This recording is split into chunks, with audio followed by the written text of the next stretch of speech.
Dear Papervana, I don't know why I always resisted making plans for emergencies or natural disasters. Y2K came and went. I didn't have a crank radio or a bottle of water in sight. On the morning of the new year, I had $1 in change in my wallet. See? It never happened. That's what I thought. But when Katrina hit my grandmother's house, it opened my eyes. She was trapped in the rafters for 3 days with nothing but 2 bottles of water before she was rescued. If we don't take a little time to put the pieces of the puzzle together, then who will? Who will make the plans when you can't physically be there for the ones you love? Or for the times when unexpected things happen and you need a little help? Who will have your plan in hand? Will she tell her daycare how to reach you when you're needed? Or maybe they can make their own disaster plans so they can find their way back home.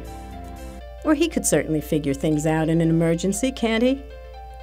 Or, I asked myself, would I rather be in charge of making plans for the precious ones in my life?